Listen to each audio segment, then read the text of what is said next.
Sermão 4. O cristianismo bíblico. Pregado na Capela de Santa Maria, Tows, Oxford, perante a Universidade, no dia 24 de agosto de 1744. E todos ficaram cheios do Espírito Santo. Atos, capítulo 4, versículo 31. A mesma expressão ocorre no segundo capítulo, onde lemos: Ao cumprir-se o dia de Pentecostes, estavam todos os apóstolos, com as mulheres, a mãe de Jesus e seus irmãos, reunidos no mesmo lugar. E subitamente veio do céu um ruído, como de um vento impetuoso, e apareceram junto deles umas como línguas de fogo, as quais se distribuíram para repousar sobre cada um deles.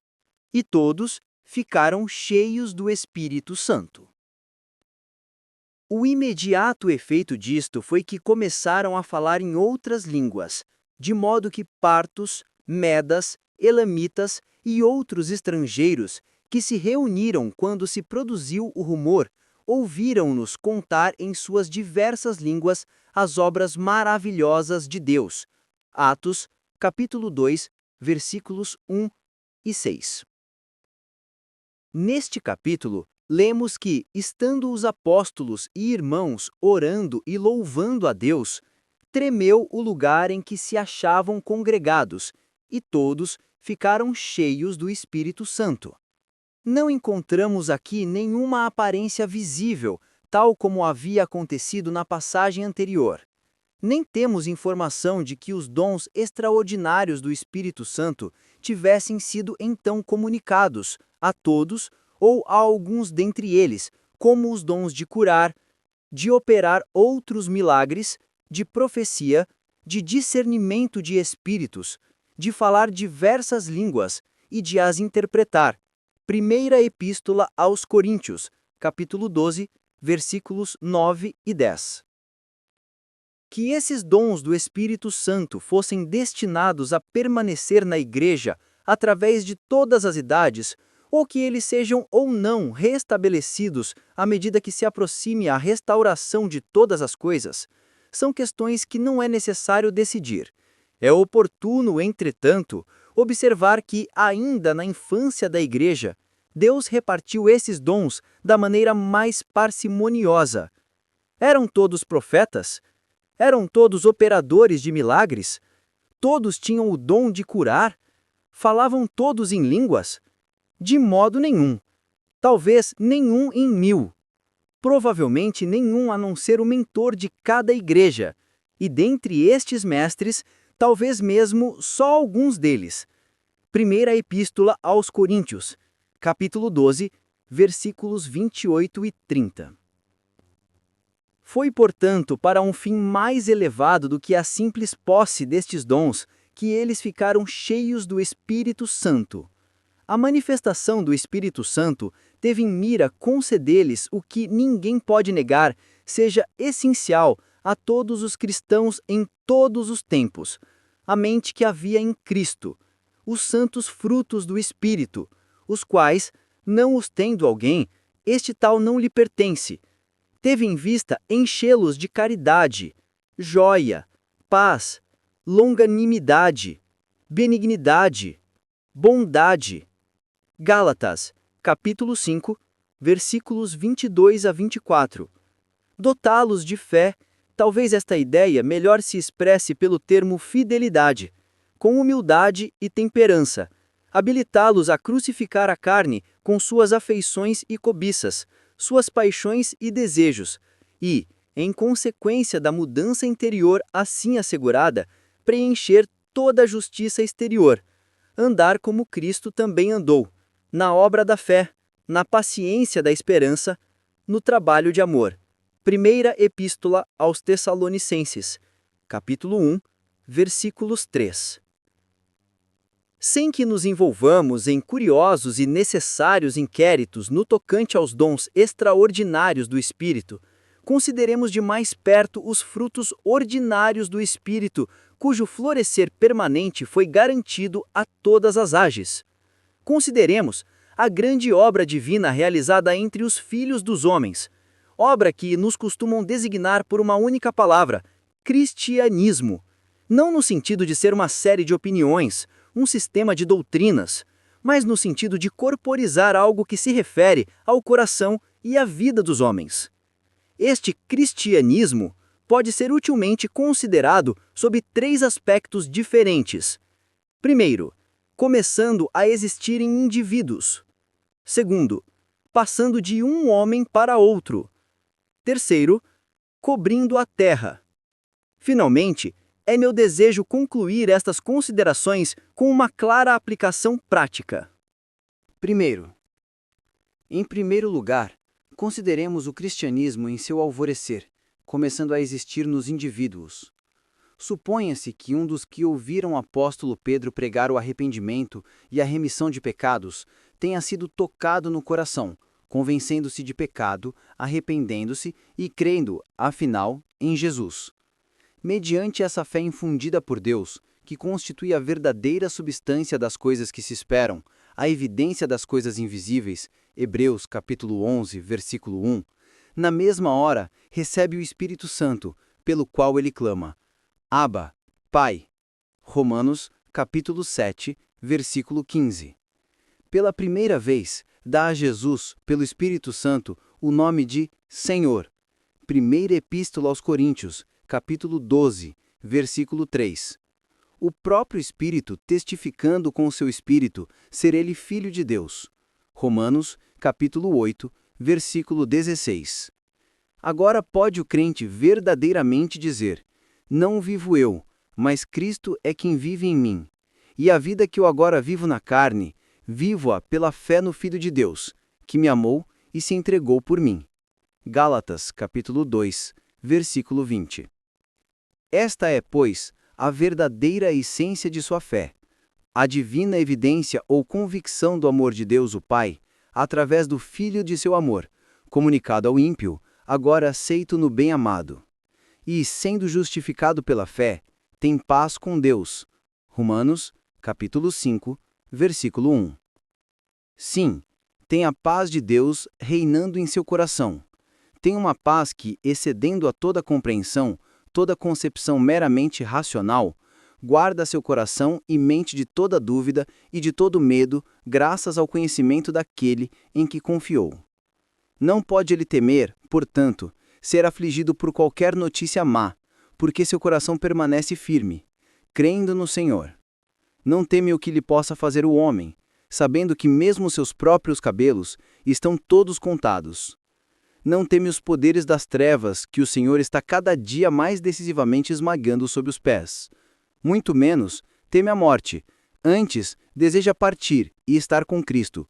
Filipenses, capítulo 1, versículo 23, o qual, através da morte, destruiu o que possuía o poder da morte, isto é, o diabo, e libertou os que, pelo temor da morte, estavam até então e por toda a vida sujeitos à escravidão. Hebreus, capítulo 2, versículo 15. Desta forma, sua alma engrandece ao Senhor e seu espírito se alegra em Deus seu Salvador. Regozija-se com alegria indizível naquele que o reconciliou com Deus o Pai, em quem ele tem a redenção por seu sangue e o perdão dos pecados. Regozija-se no testemunho do Espírito de Deus com o seu próprio Espírito de que é Filho de Deus, e mais abundantemente se alegra na esperança da glória de Deus, na esperança da gloriosa imagem de Deus e na renovação plena de sua alma em justiça e verdadeira santidade, na esperança daquela coroa de glória, daquela herança incorruptível, sem mancha e imarcessível. O amor de Deus foi também derramado em seu coração pelo Espírito Santo que lhe foi dado. Romanos, capítulo 5, versículo 5. Porque era filho, Deus derramou em seu coração o Espírito de seu Filho, que clama, Abba, Pai. Gálatas, capítulo 4, versículo 6. E o amor filial de Deus foi se aumentando continuamente pelo testemunho que ele possuía em si mesmo do amor de Deus que o perdoa. Primeira Epístola de João, capítulo 5, versículo 10. Pela consideração da maneira pela qual o amor de Deus lhe havia sido demonstrado, de modo que pudesse ser chamado Filho de Deus. Primeira Epístola de João, capítulo 3, versículo 1. Deus era, pois, o desejo dos seus olhos e a alegria do seu coração, sua porção mais preciosa no tempo e na eternidade. Os que assim amam a Deus não podem deixar de também amar a seus irmãos, não em palavras somente, mas em obras e em verdade. Se Deus assim nos amou, devemos também amar-nos uns aos outros. Primeira Epístola de João, capítulo 4, versículo 11. Sim, devemos amar indistintamente a toda a alma humana, assim como também a misericórdia de Deus está sobre todas as suas obras. Salmo 145, versículo 9. De acordo com este princípio, a afeição desse amigo de Deus abraça com todo o seu amor a toda a humanidade, nenhuma exceção abrindo para os que jamais vira em carne ou dos que nada sabe, a não ser que são criaturas de Deus, pelas quais o seu filho morreu, não excetuando o mau e o ingrato, os maiores inimigos, os que o odeiam ou perseguem, ou procedem maliciosamente para com ele por causa do seu mestre. Estes têm um lugar destacado em seu coração e em suas orações. Ama-os como Cristo nos amou. O amor não se jacta. Primeira Epístola aos Coríntios, capítulo 13, versículo 4. Rebaixa até o pó toda a alma em que domina, tornando o homem humilde de coração, apagado, simples e vil a seus próprios olhos. Não deseja nem recebe louvor dos homens, mas apenas o que vem de Deus. É manso e longânimo, delicado para com todos, de trato ameno. A fidelidade e a verdade jamais o abandonam. Servem-lhe de colar e estão escritas na tábua de seu coração. Pelo mesmo Espírito, se tornou apto a ser temperante em todas as coisas, refreando sua alma como criança desleitada. Foi crucificado para o mundo e o mundo crucificado para ele. Está acima da cobiça da carne, da cobiça dos olhos e da vaidade da vida. Pelo mesmo poder do amor foi salvo da paixão e do orgulho, da concupiscência e da vaidade, da ambição, da inveja e de toda a tendência que se não encontre em Cristo. Pode-se facilmente crer que tal homem, tendo esse amor no coração, não pratica nenhum mal contra o próximo. É-lhe impossível causar dano consciente e deliberadamente a quem quer que seja. Está muito longe da crueldade e do crime, da ação injusta e desumana. Com igual cuidado, põe guarda diante de sua boca e à porta de seus lábios, para que pela língua não peque contra a justiça, contra a misericórdia e contra a verdade. Repele toda mentira, falsidade e fraude. Em sua boca não há dolo. Não diz mal de ninguém, nem de seus lábios sai qualquer palavra injusta. Profundamente sensível à verdade desta palavra, sem mim, nada podeis fazer, e consequentemente sensível à necessidade de ser socorrido por Deus. A cada momento, persevera diariamente em todas as ordenanças do Senhor, que são os canais de sua graça revelados ao homem. Persevera na doutrina dos apóstolos, ou seja, no ensino inspirado, recebendo o alimento da alma com toda a avidez de coração. Persevera no partir do pão, que ele considera ser a comunhão do corpo de Cristo, e atende às orações e súplicas feitas pela Igreja. Deste modo, cresce diariamente em graça, fortalecendo-se em poder, conhecimento e amor de Deus. Não o satisfaz o abster-se meramente da prática do mal. Sua alma tem sede de fazer o bem. A linguagem de seu coração constantemente repete: meu Pai não cessa de agir até agora, e eu do mesmo modo. Meu Senhor passou por toda parte fazendo bem, e não andarei nas suas pegadas. Tendo, pois, oportunidade, se não pode fazer obras de mais alta valia, ao menos alimenta os famintos, veste os nus, auxilia os órfãos e os peregrinos, visita e ajuda os que estão enfermos ou presos. Dá todos os seus bens para sustento dos pobres. Regozija-se em trabalhar ou em sofrer por eles, e sendo de proveito para quem quer que seja, nega-se a si mesmo. Nada reputa demasiadamente valioso para repartir com os necessitados, tendo presentes as palavras de seu Senhor. O que houveres feito a um destes meus irmãos mais pequeninos, a mim o fizeste. Mateus, capítulo 25, versículo 40. Assim era o cristianismo em seu alvorecer. Assim era o cristão dos dias antigos. Assim era cada um daqueles que, ouvindo as ameaças dos principais sacerdotes e anciãos, a uma voz clamaram a Deus e ficaram cheios do Espírito Santo. A multidão dos que criam possuía um só coração e uma só alma. Tanto o amor daquele em que tinham crido os constrangia ao amor recíproco. Nem dizia algum deles que as coisas que possuíam fossem suas, mas tinham tudo em comum. Tão perfeitamente estavam crucificados para o mundo e o mundo crucificado para eles. E perseveravam na doutrina dos apóstolos, no partir do pão e nas orações. Atos capítulo 2, versículo 42. E abundante graça havia em todos eles. Nenhum necessitado se encontrava entre os irmãos, porque havendo muitos que eram proprietários de casas e de terras, vendiam-nas, e trazendo o produto da venda, depositavam-no aos pés dos apóstolos, fazendo-se a distribuição por todos, segundo a necessidade de cada um. Atos capítulo 4, versículos 31 a 35. Segundo. Em segundo lugar, lancemos a vista sobre esse cristianismo, passando-se de uma para outra alma e gradualmente avançando rumo à conquista do mundo, porque essa era a vontade de Deus no tocante à nova crença, pois que ninguém acende uma candeia para colocá-la debaixo do alqueire, mas para que ilumine a todos que estão na casa. Nosso Senhor dissera a seus primeiros discípulos: Vós sois o sal da terra, a luz do mundo. E isto justamente na ocasião em que formulava este mandamento de ordem geral: Luzis a vossa luz diante dos homens, para que eles vejam vossas boas obras e glorifiquem a vosso Pai que está nos céus. Mateus, capítulo 5, versículos 13 a 16. E na verdade, supondo que uns poucos dentre esses amigos de Deus e da humanidade vissem todo mundo posto na injustiça, podemos crer que ficassem indiferentes a essa contemplação, indiferentes à miséria daqueles por quem seu Senhor também morreram? Não se lhes moveriam as entranhas e não lhes bateria o coração com maior estremecimento? Poderiam estar ociosos durante todo o dia, mesmo que não tivessem sido diretamente chamados por aquele a quem amavam? Não fariam, ao revés, todo o esforço usando de todos os meios possíveis para subtrair alguns daqueles tições fumegantes à fornalha ardente? Sim, indubitavelmente não poupariam energias para reconduzir as pobres ovelhas desgarradas ao grande pastor e bispo de suas almas. Primeira Epístola de Pedro, capítulo 11, versículo 25.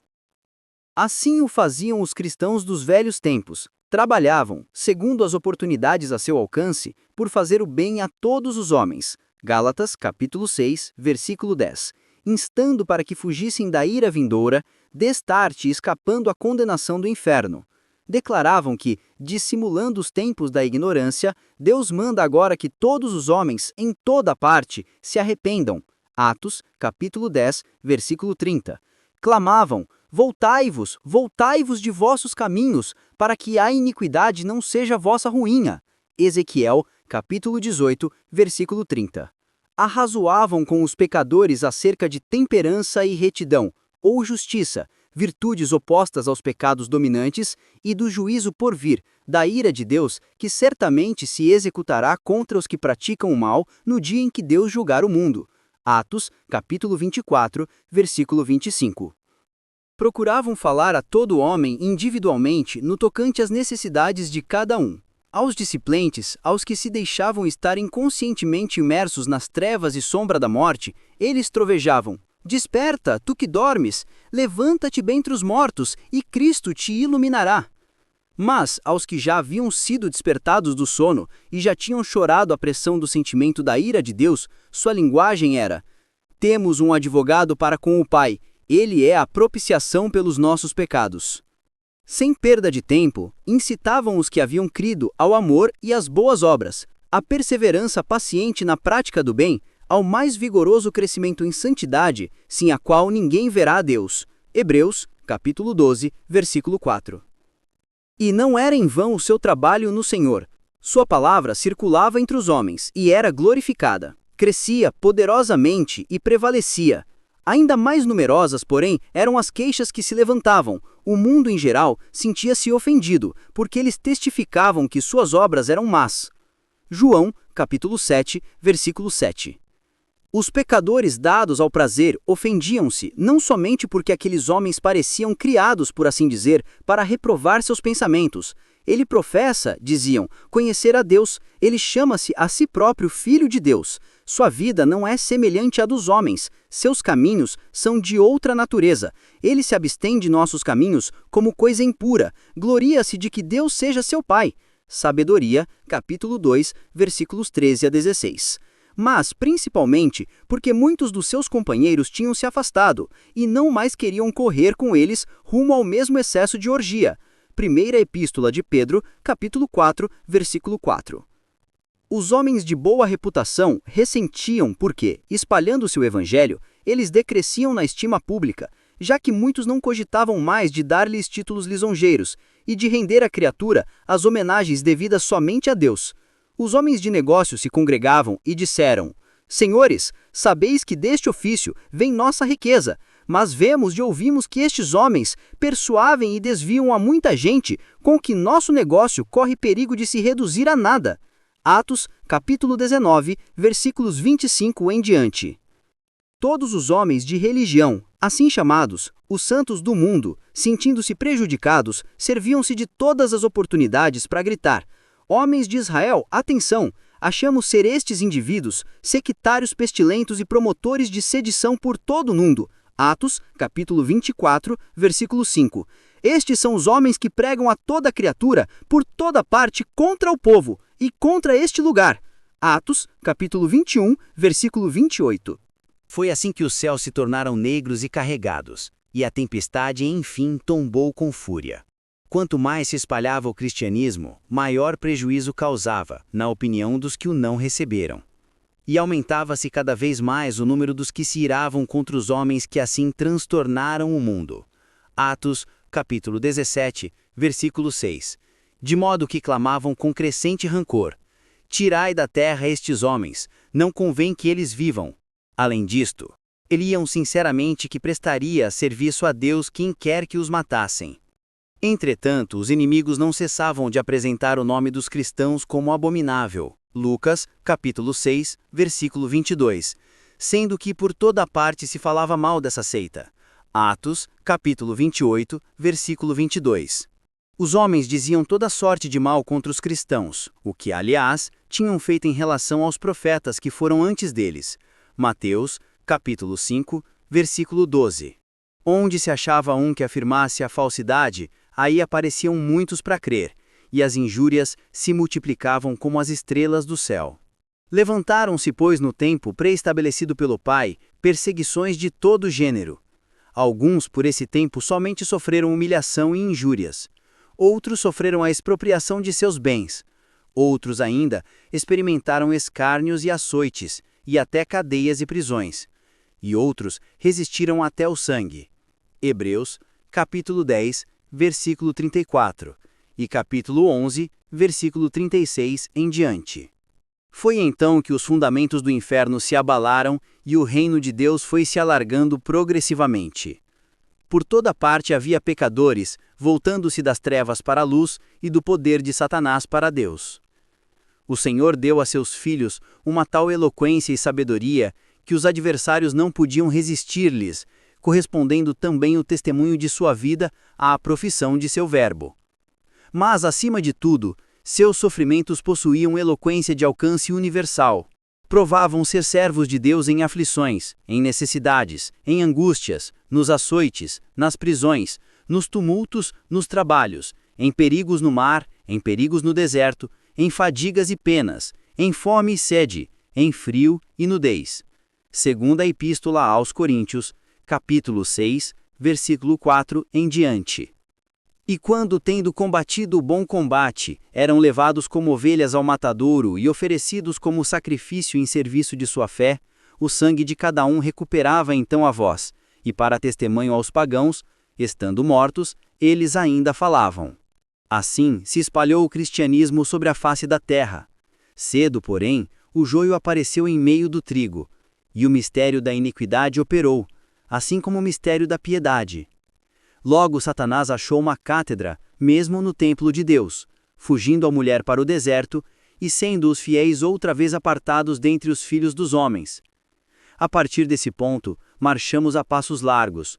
A corrupção crescente das gerações que se sucedem foram largamente descritas de tempos em tempos pelas testemunhas que Deus suscitou para mostrar que ele havia edificado sua igreja sobre a rocha, e as portas do inferno não prevalecerão contra ela.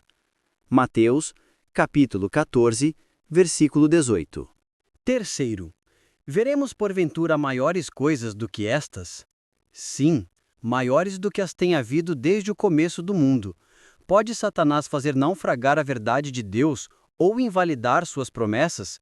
Se não, tempo virá em que o cristianismo prevalecerá sobre todas as coisas e cobrirá a terra. Detenhamo-nos por um pouco e evoquemos, esta é a terceira investigação que temos em vista fazer, a visão estranha, o mundo cristianizado. Isto os profetas da antiguidade inquiriram e pesquisaram diligentemente.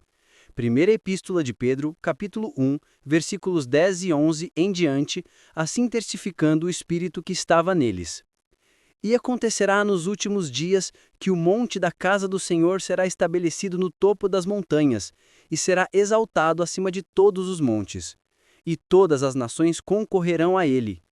E converterão suas espadas em arados, e suas lanças em foices.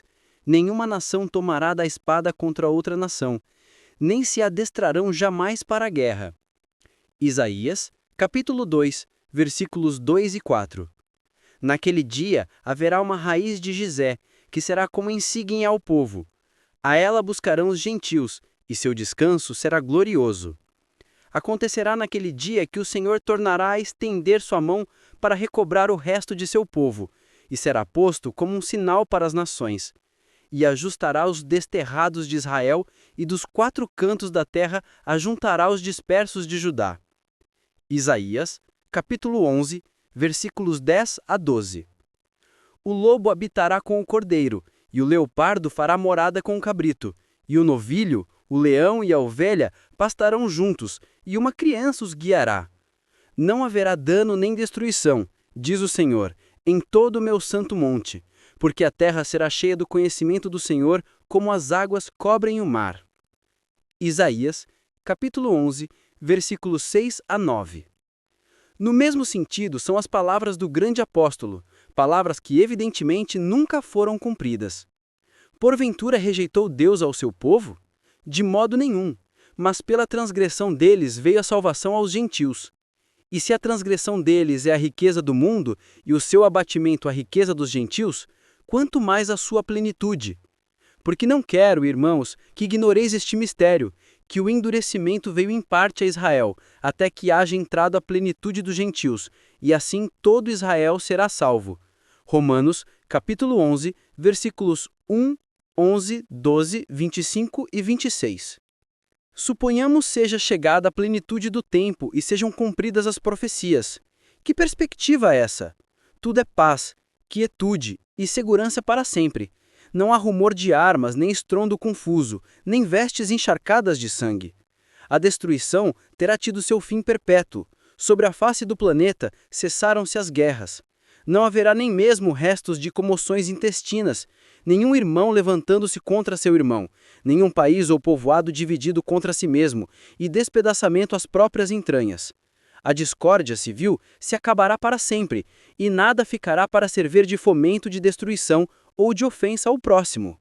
Não haverá nenhuma opressão que transforme o sábio em louco, nenhuma extorsão capaz de encovar a face do pobre, nenhum furto ou dano, nenhuma injustiça ou rapina. Todos estarão contentes com as coisas que possuam. Assim, a justiça e a paz se beijaram. Salmo 85, versículo 10. Elas enraizaram-se e encheram a terra.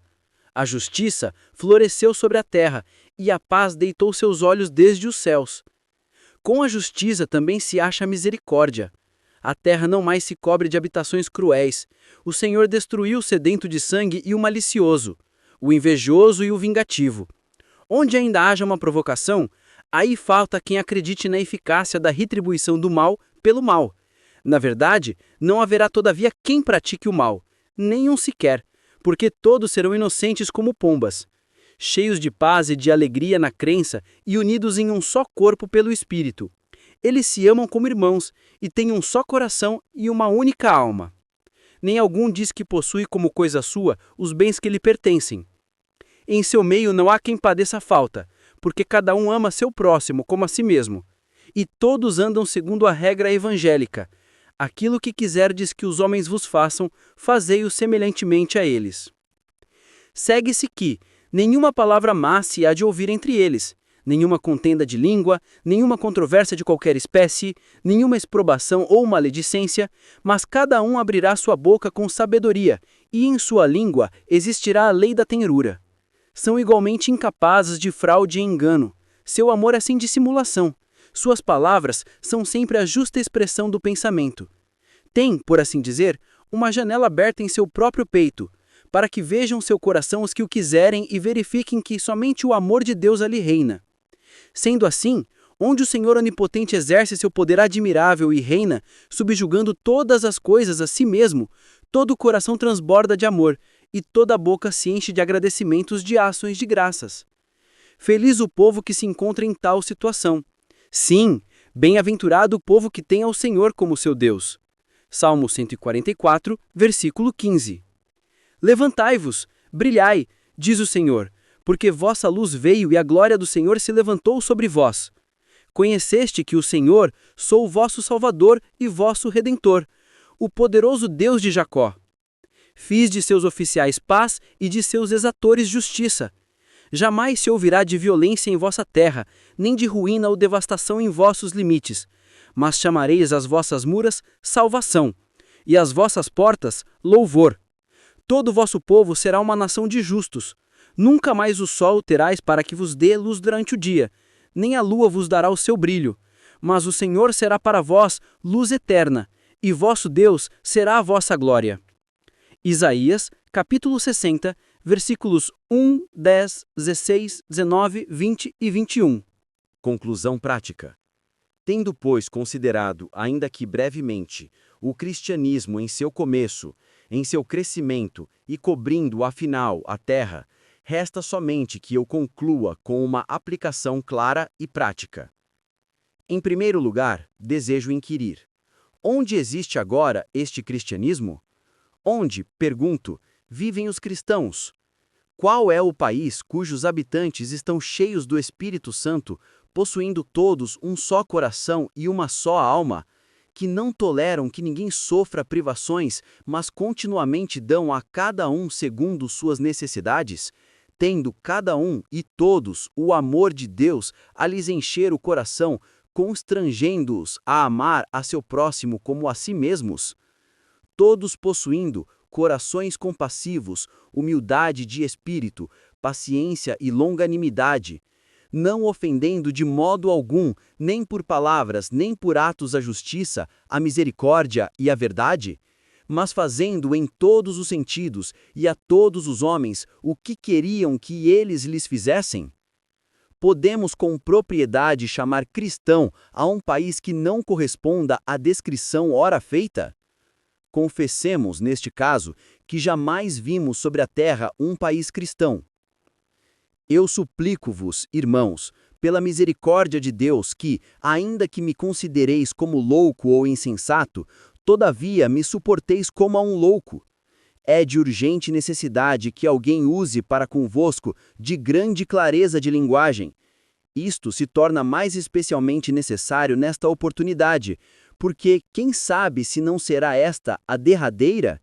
Quem sabe se o justo juiz não dirá em breve: não mais intercederei por este povo?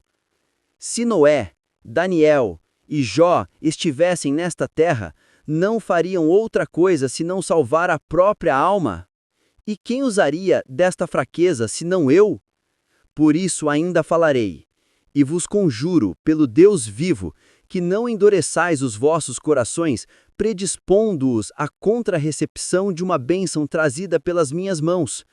Não digais em vossos corações: não persuadebis, etiam se persuaseres, ou, em outras palavras, Senhor, não envies o que queres enviar, prefiro perecer em meu próprio sangue a ser salvo por este homem. Irmãos, estou persuadido de coisas melhores acerca de vós, embora eu assim fale. Permiti-me, pois, que vos pergunte, em terno amor, e no espírito de humildade. Esta cidade é cristã? Encontra-se aqui o cristianismo bíblico? Estamos nós, considerados na coletividade que formamos, tão cheios do Espírito Santo que sintamos o coração transbordante, forçando-nos a mostrar em nossas vidas os frutos genuínos desse mesmo Espírito? Todos os magistrados, chefes e diretores de colégios e internatos e suas respectivas sociedades, para não falar dos habitantes da cidade, têm um só coração e uma só alma? O amor de Deus tem sido derramado em nossos corações? Nosso caráter é o mesmo que Jesus possuía? Nossa vida está de acordo com esse caráter? Somos santos como aquele que nos chamou em toda maneira de conversação? Peço-vos, observeis, que não se encontram em debate noções especialíssimas. O ponto em discussão não se refere a opiniões duvidosas de uma ou de outra espécie, mas, ao contrário, o que está em jogo interessa aos ramos principais, indubitáveis, se tais existem, de nosso comum cristianismo. Apelo para a vossa consciência, guiada pela palavra de Deus, no sentido de que esta questão se decida. Que vá em paz o que não for condenado pelo próprio coração.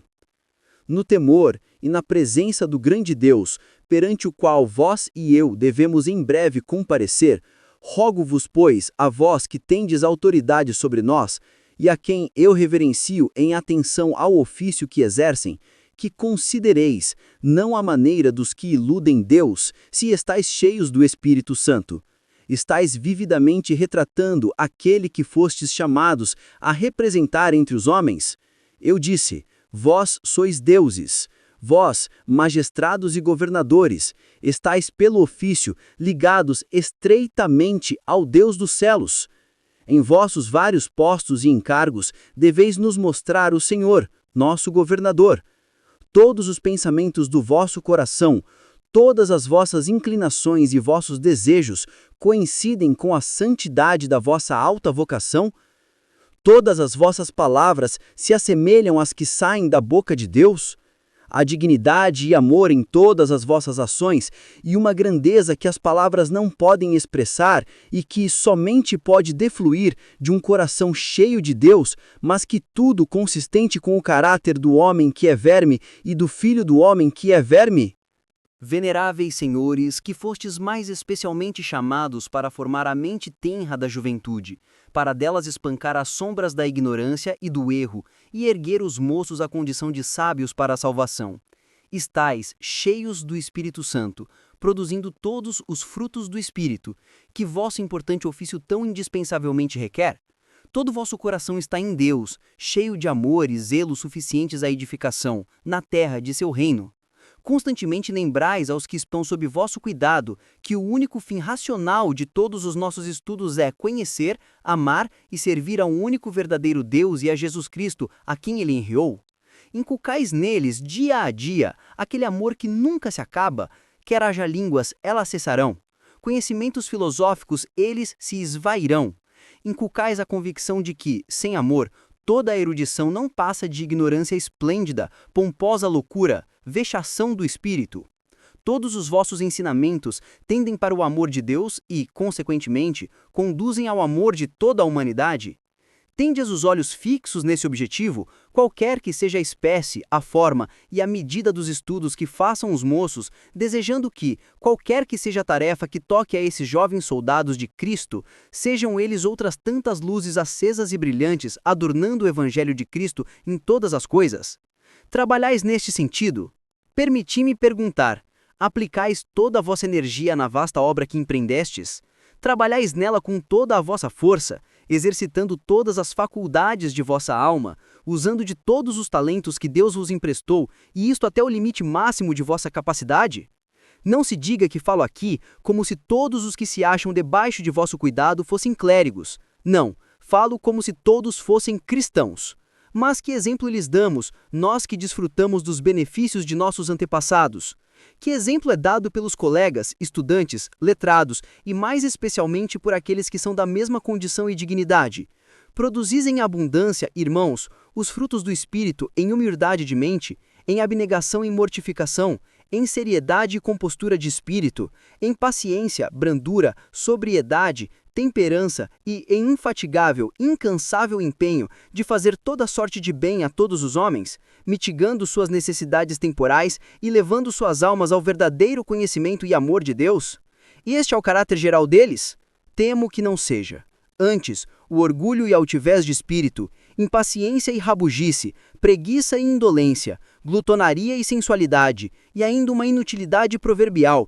Essas qualidades que têm sido denunciadas em nós, e, nem sempre, talvez, pelos inimigos, não serão firmadas em alguma coisa de sólido?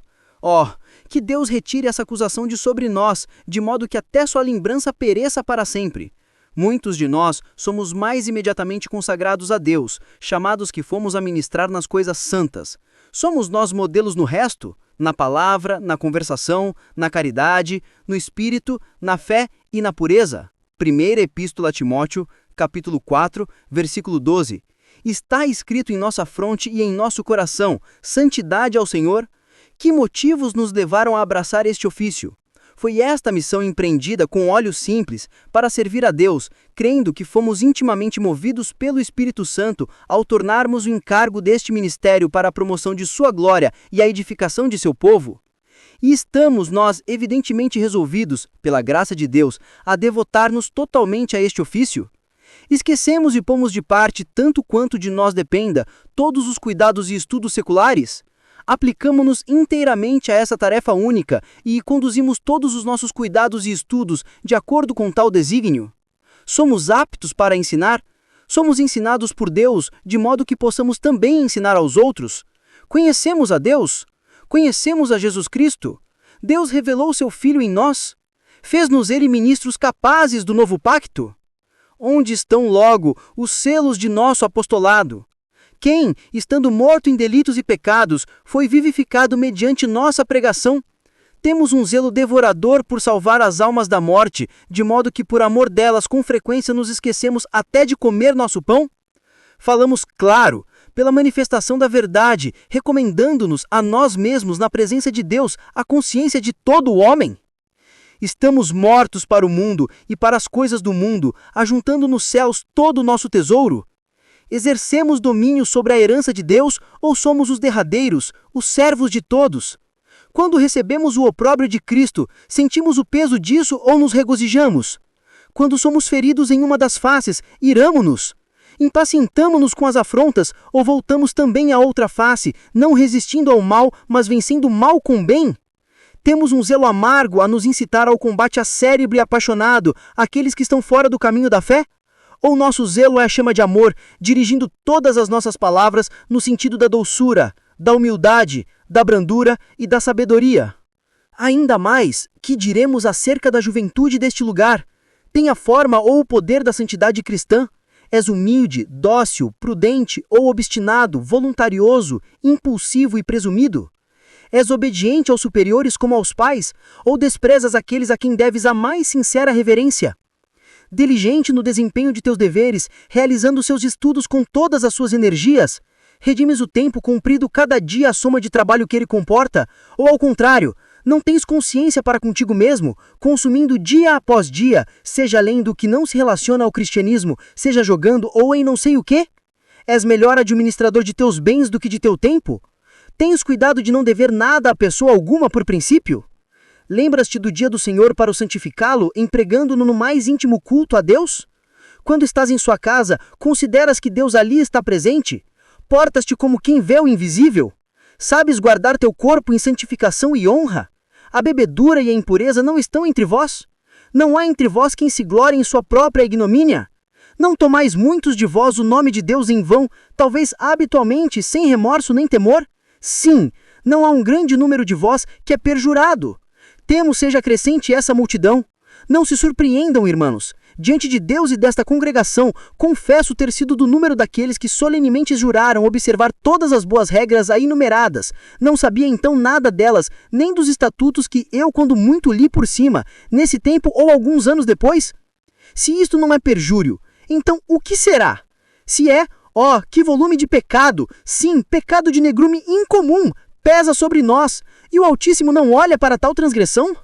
A consequência disto pode, porventura, deixar de ser o que se vê, que é isto: que muitos de vós constituís uma geração leviana, brincando com Deus, brincando um jovem com outro jovem, brincando todos com a própria alma. Porque, quão poucos de vós gastais de uma semana para outra uma hora que serem praiar? Quão poucos são aqueles que revelam qualquer cogitação de Deus no teor geral de sua conversação? Podeis ouvir, a não ser agora na igreja, uma conversa sobre o Espírito Santo? Podeis garantir que, ouvindo alguém manter esta conversação, não a tomeis como hipocrisia ou fanatismo? Em nome do Senhor Deus Todo-Poderoso, pergunto: que religião professais? Não podeis, não quereis suportar uma palestra sobre cristianismo? Oh, meus irmãos, que cidade cristã é esta? É tempo, Senhor, de impores tua mão. Porque, na verdade, que probabilidade, ou melhor, que possibilidade, falando à moda dos homens, há de que o cristianismo bíblico, volte a ser a religião deste lugar? Que todas as classes de homens entre nós falem e vivam como pessoas cheias do Espírito Santo? Por quem poderia ser restaurado este cristianismo? Por vocês que estão revestidos de autoridade?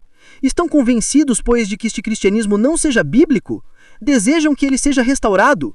E estão dispostos a não poupar sua fortuna, liberdade, vida por vocês preciosa, desde que possam ser instrumentos desta restauração? Suposto haja tal desejo, quem terá o poder proporcional ao efeito necessário? Talvez alguns de vocês tenham feito um pouco de esforço débil, mas com que escasso sucesso? Será então o cristianismo restaurado por homens jovens, desconhecidos e obscuros? Não sei como vocês poderiam falar, olha, por meio de um jovem, queres nos repreender procedendo assim? Mas não há nenhum perigo de vocês serem postos à prova, tanto a iniquidade nos submergiu como um dilúvio. A quem, pois, enviará Deus? A fome, a peste, últimos mensageiros de Deus mandados a uma terra culpada ou a espada, os exércitos dos romanistas estrangeiros? Para nos reconduzir ao nosso primeiro amor? Antes caiamos em tuas mãos, ó Senhor, do que sermos abandonados à mão dos homens. Salva-nos, ou pereceremos. Tira-nos da lama para que não afundemos. Ajuda-nos contra estes inimigos, porque vão é o socorro do homem, mas a ti todas as coisas são possíveis. Segundo a grandeza de teu poder, preserva os que estão destinados à morte e preserva-nos pela forma que te parecer bem. Não seja como queremos, mas como tu queres. Amém.